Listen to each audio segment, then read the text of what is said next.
qu'on peut acclamer, s'il vous plaît, aussi pour encourager le groupe de louanges. Franchement, c'était fort. Est-ce que je peux juste m'avoir un peu dans les retours, sinon j'ai l'impression de crier. Écoutez, je suis un peu perturbé ce matin parce que le message d'aujourd'hui, ça fait 4 semaines que je l'ai reçu. Et chaque jour, chaque semaine, chaque rendez-vous que nous passons ici, le Seigneur le confirme. Il y a 4 semaines, je me baladais dans le couloir ici et je voyais Théo qui jouait avec bébé Léa, c'est ça? Et j'ai vu bébé Léa et j'ai dit, mais elle ne marchait pas à 4 pattes. Franchement, j'ai essayé de refaire ce qu'elle faisait à la maison, je n'ai pas réussi. En fait, elle était allongée comme ça et elle se déplaçait comme ça. Je n'ai pas réussi à le refaire pour vous faire la démonstration. Et je me suis dit, tiens, quand on voit les enfants... Alors moi, j'ai un contrat avec Dieu, c'est que chaque situation de la vie, chaque situation que je rencontre, j'ai besoin d'en tirer un enseignement. Et là, je voyais ça et je me disais, mais Seigneur, quand on voit les enfants grandir, on les élève et quand ils commencent à marcher, généralement, il y a un jeu qui se joue avec les papas et les mamans, c'est « marche, viens vers moi ». Et on attend voir vers qui l'enfant va aller le premier. On verra la suite après, lorsque l'enfant doit s'exprimer, est-ce qu'il doit dire papa avant ou maman avant? Et j'étais là, je me dis, mais lorsque bébé Léa va circuler correctement, auprès de qui elle pourrait aller, son père ou sa mère? J'étais là dans mes pensées, pendant la louange. Et là, le Seigneur m'a amené dans une autre réflexion. Waouh! Et ce message a été confirmé vendredi, lorsque la sœur Maria est venue partager son témoignage. Et j'étais au fond, le cœur battait à fond comme ça. Le message a encore été confirmé lorsque l'enseignant du jour nous a partagé sur Luc 24. Mon cœur a battu doublement fort. Parce que la méditation d'aujourd'hui tourne sur ça. Écoutez, quand un enfant grandit, je ne sais pas vous, mais quand un enfant grandit, à aucun moment, on ne lui parle de la mort. Là, je vous prends à contre-pied, là. Quand un enfant grandit, à aucun moment dans sa croissance, on ne lui parle de la mort. Je serai au Congo, je dis, je vais parler de la mort à mon fils, on m'accuse tout de suite de sorcier. À aucun moment, lorsqu'un enfant grandit, on lui parle de la mort. Je me souviens, la première fois que j'ai emmené mon épouse au Congo, on est allé voir un oncle qu'on appelle Tonton Crocodile. Je vais vous expliquer pourquoi. On est arrivé chez lui, il avait un grand jardin, et dans son jardin, il avait creusé plusieurs sépulcres. Et il dit, ça c'est pour mon premier fils, ça c'est pour mon deuxième fils, ça c'est pour mon troisième fils. Et il a tout prévu. Dans la logique, on dirait, mais il a voulu gérer financièrement pour que, après son départ, que les enfants n'aient pas de soucis. Mais dans sa famille, on l'a accusé de sorcier. Alors, qu'est-ce qu'il a fait? Il a rempli d'eau et il a mis des crocodiles. C'est pour ça qu'on l'appelle Tonton Crocodile. Mais lui-même, il a fait sa sépulcre à lui. Il est mort, on l'a enterré là, dans son jardin. Ça n'a aucun sens de parler de la mort à un enfant. Mais moi, j'aime bien prendre l'exemple de celui qui est notre exemple suprême, à savoir Jésus-Christ. Jésus, dès la création du monde, il savait qu'il devait venir sur terre, mourir pour nous. Dans Jean chapitre 12, verset 24, il donne l'exemple du blé. Et ensuite, dans Jean chapitre 13, verset 31, lorsqu'il s'adresse à Judas, je passe vite parce que j'ai beaucoup de choses à vous dire. Et Dieu l'a annoncé dès le péché d'Adam et Ève, quand il a parlé de la postérité de la femme qui écrasera la tête du serpent. On a déjà vu tout ça, je passe rapidement. Il y a des fondamentaux qu'un chrétien doit avoir. Ça, c'est moi qui le dis. Et une sœur avec qui j'ai médité la parole se reconnaîtra. On a médité sur tout le chapitre de Marc. Elle me disait, mais pasteur, je ne sais pas trop comment lire la Bible. Je dis, mais on se dit chrétien évangélique, mais on n'a même pas lu un évangile. Ça paraît fou. On va lire des versets par-ci, par-là, mais tu n'as même pas lu un évangile en entier. Et j'estime qu'il y a un autre fondamental pour un chrétien, quand on parle de la notion de la mort et de Jésus, moi j'ai créé un pilier, c'est moi qui l'ai créé, ça me regarde, mais j'ai créé un pilier que j'ai appelé les dernières paroles de Jésus. Je ne sais pas si parmi vous, quelqu'un a déjà eu à méditer sur ça, je pense qu'on l'a déjà fait, mais j'ai eu ce rappel tout simplement en voyant un enfant qui circulait dans le couloir. Les dernières paroles de Jésus. En tant que chrétiens évangéliques, avons-nous déjà médité sur les dernières paroles de Jésus? C'est intéressant de voir les dernières paroles d'un condamné à mort. On voit ça souvent aux États-Unis. Quelles sont vos dernières, qu'est-ce qu'on dit là? Volontés, merci. Ah, je veux une pizza. Ah, je veux ceci. Ah, je veux dire ceci à ma famille. Ah, je veux laisser cela. Et j'ai lu quelque part que dans les derniers temps, dans les derniers moments de la vie d'une personne, c'est là où on voit réellement le fond de la personne. C'est une grâce que de mourir et avant de partir, de laisser quelque chose à sa famille, de laisser une parole à sa famille. Je me souviens, je suis rentré au Congo dans les années 2000, et c'est la première fois et c'est la seule fois de ma vie jusqu'à aujourd'hui où il y avait un mort dans la famille et il fallait l'accompagner parce qu'on voyait que c'était les derniers temps. Et ma mère m'a dit « Viens ici ». Moi, j'avais 19 ans, ça m'a choqué. Ça m'a choqué de voir quelqu'un en fin de vie en train de partir, l'accompagner, qui ne pouvait plus s'exprimer. Mais ses yeux parlaient et j'ai pu lire dans ses yeux la honte, la détresse, la peur. Il était en train de mourir du sida. Les dernières paroles d'une personne qui est en fin de vie. Jésus sur la croix. J'aimerais qu'on décortique les quelques paroles que Jésus a dites sur la croix. Jean chapitre 19, et je vous assure que pendant tout le culte, là, j'avais des frissons. Tout ce que je vais dire là, ça a été retrouvé dans les méditations, dans la parole qui a été apportée, dans la louange. J'avais des frissons là. Jean chapitre 19, versets 25 à 27. Première parole de Jésus sur la croix dès qu'il est crucifié. Jean chapitre 19, versets 25 à 27. Je surveille mon chrono. Près de la croix de Jésus se tenaient sa mère et la sœur de sa mère, Marie, femme de Clopas, et Marie de Magdala. Jésus, voyant sa mère et auprès d'elle le disciple qu'il aimait, dit à sa mère, « Femme, voilà ton fils. » Puis il dit au disciple, « Voilà ta mère. » Et dès ce moment, le disciple l'a pris chez lui. Waouh! Une phrase peut-être anodine, un texte peut-être anodin qu'on va lire comme ça. Pourquoi Jésus n'a pas confié sa mère à ses frères? Au risque de vous choquer, Jésus avait des frères. Jésus avait des frères. Il est en train de mourir sur la croix. Au lieu de confier sa mère à ses frères, il confie sa mère à Jean.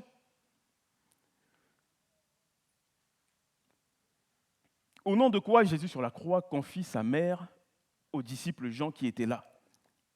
J'aimerais dire quelque chose à quelqu'un, c'est que Dieu te rend capable d'assurer la relève. Dieu nous rend capable d'assurer la relève. Mais qui dit ça? Pasteur Danny. Mais qui dit ça? Danny, là, est devenu pasteur. Il est pasteur dans son garage ou quoi? Mais qui l'a nommé pasteur? Pasteur Josué. C'est comme ça que souvent on est méprisé, non? Jésus, dans sa famille, n'a pas été reçu quand il a dit qu'il est le Messie. Ses frères n'ont pas cru en lui. On est dans un élan spirituel. À qui voulez-vous que Jésus confie sa mère? Plusieurs fois dans les textes, on lit qu'on a failli atteindre la vie de Jésus, mais il a réussi à s'en sortir. Il a réussi à s'en sortir, parce que l'heure n'était pas venue.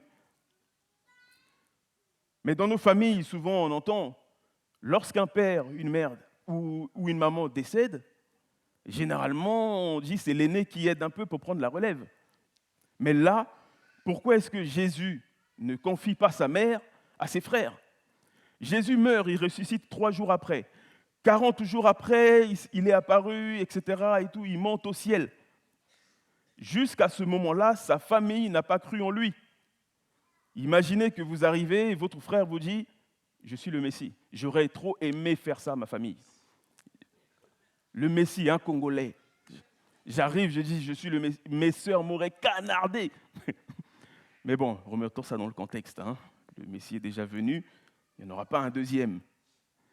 Psaume 69, verset 8 nous dit « Je suis devenu un étranger pour mes frères, un inconnu pour les fils de ma mère. » Mais on sait que les frères de Jésus ont cru plus tard, puisqu'on lit dans Actes chapitre 1, verset 14, « Tous d'un commun accord persévéraient dans la prière avec les femmes et Marie, mère de Jésus, et avec les frères de Jésus, ceux qui ne croyaient pas en lui avant. Nous prions pour nos familles, c'est vrai, mais cela ne doit pas nous faire arrêter la marche avec Dieu. Nous prions aussi pour nous-mêmes. Prions aussi pour nous-mêmes. Il y a des brebis qui ont pour projet de quitter la bergerie pour aller dans la perdition. Et ils assument ça. Pensez-vous que les bergers vont rester sans prier pour ce genre de cas de figure? Pensez-vous que les bergers vont rester sans crier à Dieu? Il y a des brebis qui ont pour projet de quitter la bergerie. Quand tu veux les raisonner, mais c'est « Ah, pourquoi vous voulez contrôler ma vie? Moi, je veux vivre mes expériences, laissez-moi partir. » Sœur, frère, voici ton père. Frère, sœur, voici ta mère. C'est le cri des pasteurs. Lorsque nous voyons des situations chaotiques, des gens qui assument de rentrer dans l'impudicité, de rentrer dans une vie de débauche, pour ne pas dire autre chose. C'est simplement le cri, en tout cas, que je fais à Dieu. Je dis, Seigneur, peut-être que ma part, c'est tout simplement de crier comme tu as crié. Frère, ma sœur, voici ton père, voici ta mère. Je ne te redirige pas vers quelqu'un d'autre, mais vers ton frère, vers ta sœur. Matthieu chapitre 27, verset 46. Mon Dieu, c'est mon deuxième point. Mon Dieu, pourquoi m'as-tu abandonné? Dans cet élan, le poids du péché était tel que Dieu ne pouvait plus s'approcher et garder le lien avec Jésus. Comment Dieu, lui qui est saint, peut garder une connexion avec Jésus? C'est normal qu'il se détourne.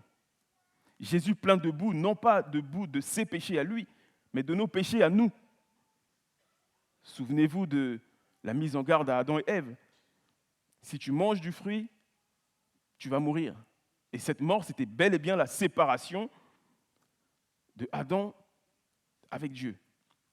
Et là, on vit la même chose. Jésus, rempli de péché de boue, est séparé de Dieu. Et Jésus décrit lui-même cette séparation comme étant abandonnée. Je ne sais pas si on réalise vraiment quand on lit ça. Abandonné. Claudie, tu pourrais vraiment abandonner Moïcha sur l'autoroute A15? Sincèrement. Saint-Yana, tu es prête à abandonner bébé Léa sur la route? Abandonné. Mon Dieu, pourquoi m'as-tu abandonné? Et je vois que certaines personnes, on est fin novembre, on arrive au mois de décembre, et je vois que certaines personnes restent encore, depuis le début de l'année, dans le péché. Comment tu peux faire une année, tu es dans le péché?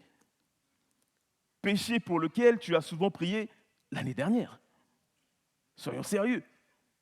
Et on va finir cette année 2024, on va rentrer dans 2025, et tu veux que Dieu garde le contact avec toi. Le péché t'éloigne de Dieu. Dieu est le même, il s'est séparé de Jésus. À ce moment-là, il a abandonné son fils. Penses-tu qu'il va continuer de te bénir dans le péché? Repentez-vous, car le royaume des cieux est proche. Alléluia.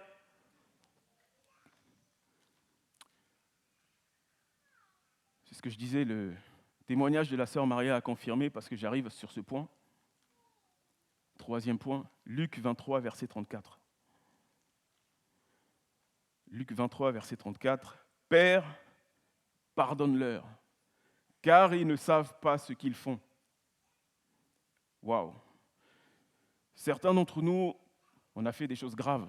Certains d'entre nous, on a fait des choses... c'est la parole reçue par la sœur Esther. Hein. Tu m'as facilité la tâche. Et tu es là et tu n'arrives pas à percevoir le pardon de Dieu. Et tu es là, Dieu t'a pardonné, mais Tu n'arrives même pas à te pardonner à toi-même. Jésus a pardonné à ceux qui l'ont tué. Jésus a pardonné à ceux qui l'ont crucifié. À combien plus forte raison, toi? Même si ce que tu fais est mal, cela ne te donne pas le droit de te suicider. Là, je reprends le copyright Pasteur Jésus et coucou. Même si ce que tu fais est mal, cela ne te donne pas le droit de te suicider. Te suicider spirituellement, te suicider socialement. Dieu t'a pardonné.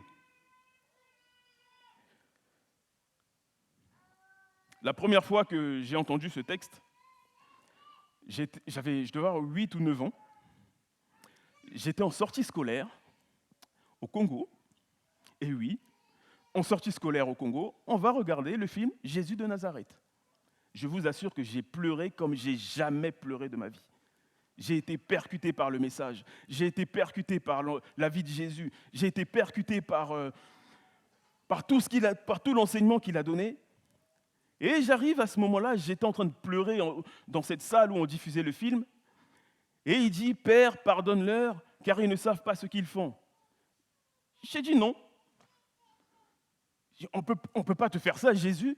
Et tu arrives à la croix, tu pardonnes. J'ai dit non. J'avais 8 ans, j'ai boudé. J'ai dit non, on ne peut pas pardonner comme ça, Jésus. Je n'ai pas été enseigné sur cette notion de pardon à l'âge de 8 ans, bien qu'étant percuté par le pardon, par la vie de Jésus, pardon. Le pardon que Jésus a apporté devant son Père était pour nos péchés. Je répète, Père, pardonne-leur, car ils ne savent pas ce qu'ils font. C'est une phrase qui a un sens profond, c'est une déclaration profonde. Le pardon que Jésus apporte à Dieu, c'est pour nos péchés à nous. Jésus devait demander pardon, parce que Jésus devait intercéder pour nous. Dans le cas contraire, vous imaginez que Jésus allait entrer dans le sein d'Abraham, rempli de boue et de nos péchés? Mais il y a un problème. Il y aurait eu un bug, il y aurait eu un virus, il y aurait eu un bug dans la matrice informatique. Comment Jésus va entrer dans le sein d'Abraham rempli de péchés? Je répète ce qu'on a vu avant. Mon Dieu, pourquoi m'as-tu abandonné? Pour renouer la relation et la connexion avec Dieu, Père, il y a le pardon qui vient. Sinon, jusqu'à la mort de Jésus, il aurait été abandonné et séparé de Dieu. Et qui d'autre serait venu après pour nous délivrer? Jésus, il a dit, je suis le chemin, la vérité et la vie. S'il entre dans le sein d'Abraham et qu'il ramène le péché dedans, il y a un problème. Le sein d'Abraham, on l'a vu, c'était avant, voilà, j'ai pas le temps, mais c'est l'enseignement qu'on avait vu. Il y avait le sein d'Abraham, le lieu de tourment qui était séparé. Lorsque Jésus monte au ciel, il remonte avec le sein d'Abraham, et c'est ça qu'on appelle le paradis. Je fais court, le temps m'est imparti. Alors que les crucifiés qui étaient généralement sur la croix, quand les passants circulent, les crucifiés insultent les gens parce qu'ils sont en train de mourir, ils sont en train de souffrir, ils profitent pour insulter les gens, ils insultent, d'où Jésus lui-même a reçu certaines insultes. Mais Jésus, lui, il reste calme, il reste silencieux. Et nous sommes souvent lapidés, mais beaucoup ne pardonnent pas. Souvenez-vous d'Étienne, lorsqu'il est lapidé, lui aussi dit « pardonne-leur ». Et aujourd'hui, on veut rendre coup pour coup, au lieu de pardonner. Il faut pardonner à nos persécuteurs. Amen, il faut pardonner à nos persécuteurs. Prochain point, Luc chapitre 23, je vais essayer de courir. Luc chapitre 23, verset 43. « Aujourd'hui, tu seras avec moi dans le paradis. » Je vous l'ai dit tout à l'heure, avant la résurrection de Christ, tous allaient dans le sein d'Abraham. Et Jésus a promis à un homme qu'il a reconnu comme Seigneur et Sauveur qu'il serait avec lui dans le paradis, c'est-à-dire dans le sein d'Abraham à ce moment-là. La croix est synonyme de souffrance. Bien-aimés, dans notre souffrance, dans nos difficultés, il ne faut pas arrêter notre marche. Plus loin que la croix, il y a le paradis. Jésus ne s'est pas arrêté sur la souffrance de la croix. Parce que plus loin que la croix, il y a le paradis. Plus loin que la croix, il y a la présence avec Dieu. Ne vous inquiétez pas du lendemain. Il y a plus que la vie terrestre. Il y a la vie avec Jésus.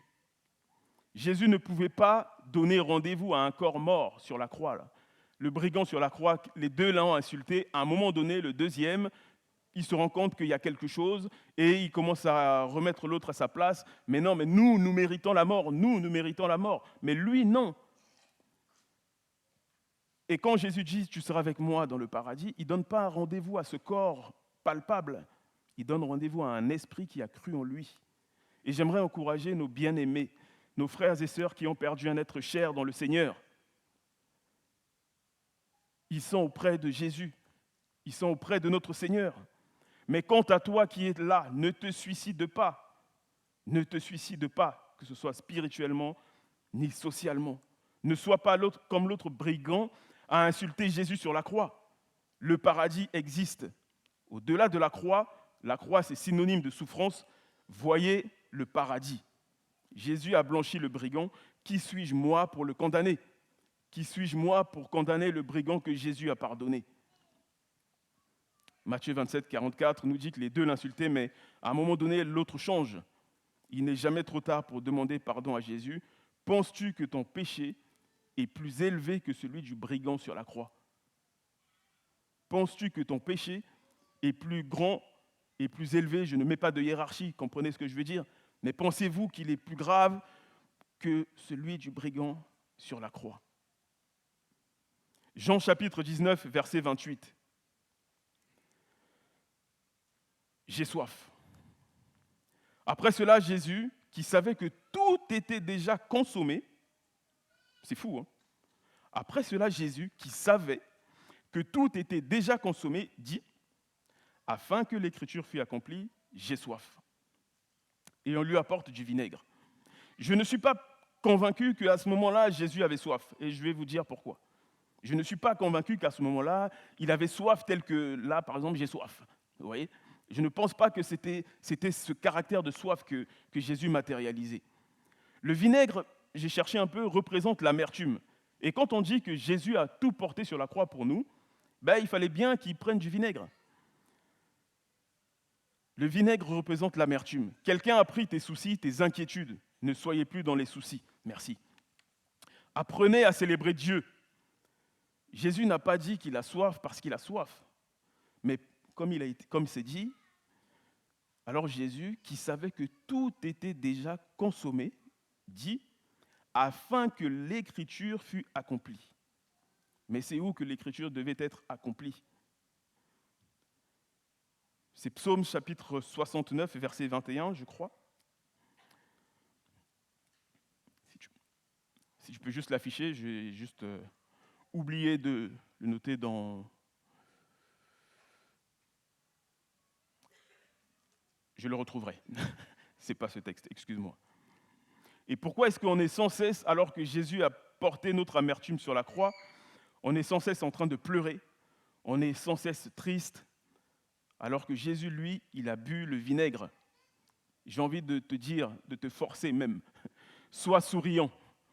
Même si tu rencontres quelques souffrances, quelques difficultés, pense à Jésus sur la croix. Il a bu le vinaigre. Sois restauré en Jésus-Christ. Quand on dit que Jésus a porté tout sur la croix, il a vraiment tout porté. Alors que nous souhaitons souvent porter nos problèmes, on souhaite encore souffrir, on se dit peut-être que Jésus n'a pas assez souffert et que non, on doit prouver que nous aussi on peut porter. Et j'ai vu une certaine religion lorsque je suis allé tourner un reportage avec mon frère Yanis Gauthier à l'île de la Réunion, et je voyais des gens circuler, il faisait 40 degrés, ils circulaient dans la rue, ils se faisaient flageller, on les tapait parce qu'ils devaient vivre cette souffrance, sinon, en fait, ils n'iraient pas au paradis. En fait, ça veut tout simplement dire que le sacrifice que Jésus a fait est vain, que le sacrifice que Jésus a fait n'était pas parfait, mais c'est complètement fou. Abandonnant tout à Jésus. Et la seule soif que tu dois avoir, c'est la soif de suivre les commandements de Jésus, de marcher à sa suite et de lui être agréable. C'est Psaume 69, verset 21, mais pourquoi je n'ai pas la même chose que toi? Ah, merci, pardon, verset 22, excuse-moi. Ils mettent du fiel dans ma nourriture et pour apaiser ma soif, ils m'abreuvent de vinaigre. Et l'une des caractéristiques de la crucifixion est la déshydratation. Avant de pousser la dernière parole pour être entendu de tous, il fallait quand même dessécher ses lèvres si on veut rester, non pas trop dans le spirituel pour être équilibré, comme dirait Lassé, mais pour rester un peu terre à terre. Pour pousser la dernière parole, je dirais, l'avant-dernière, pardon. Le tout est accompli, Jean chapitre 19, verset 30.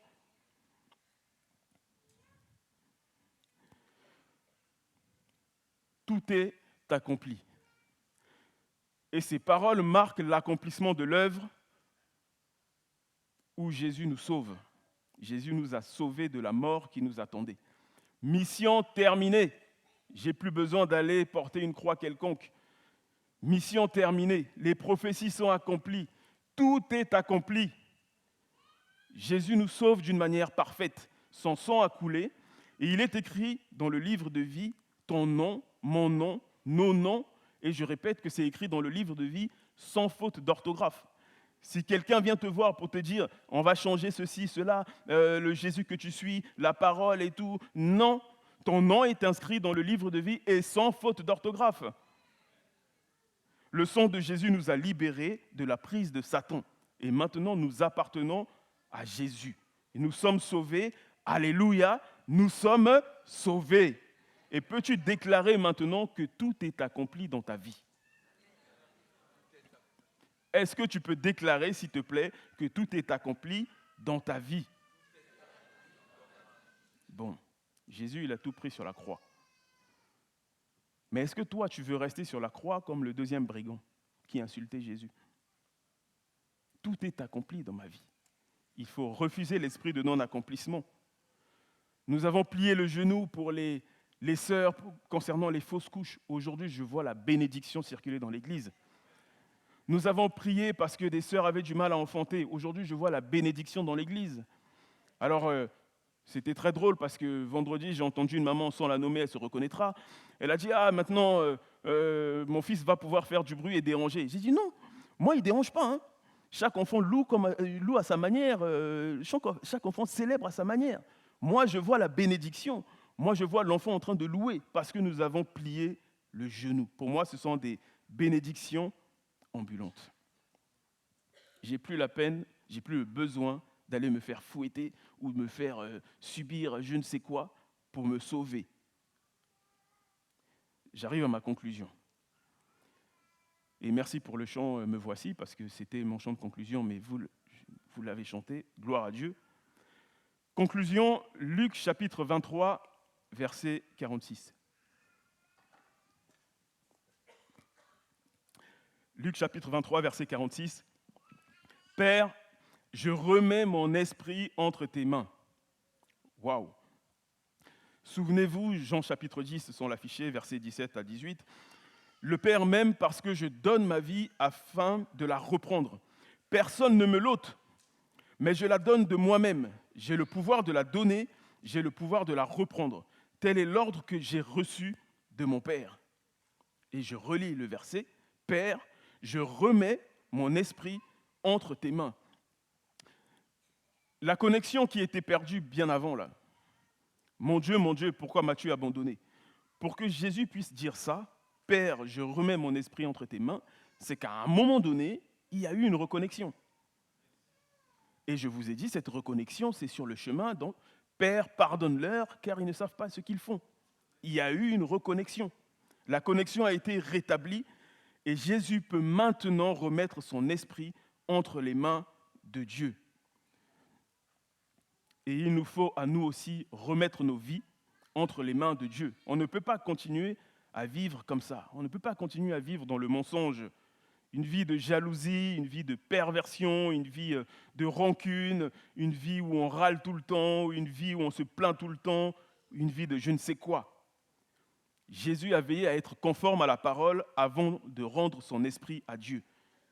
Et là, il ne s'agit pas d'un suicide, parce qu'il y a beaucoup de débats sur ça, Jésus s'est suicidé. Non, il ne s'agit pas d'un suicide, mais c'est un relais de mission qu'il devait accomplir en allant évangéliser dans le sein d'Abraham, et surtout nous créer ce chemin qui demain nous permet d'aller vers le Père. Parce qu'avant Jésus, il n'y avait pas de chemin pour aller au ciel. Ça, c'est un échange théologique que j'ai souvent avec ma femme, parce qu'elle aime beaucoup Enoch, qui a été pris, et on échange comme ça. Enoch est parti directement au ciel. Je dis, oh, il y avait un autre chemin avant Jésus. Mais du coup, Jésus, il est venu pour faire quoi? Ton amour est plus fort que tous les mauvais sorts. Oui, tu m'as aimé tel que j'étais. La malédiction est brisée. L'ennemi a échoué. Le nom de Jésus m'a libéré. Amen. Que Dieu vous bénisse.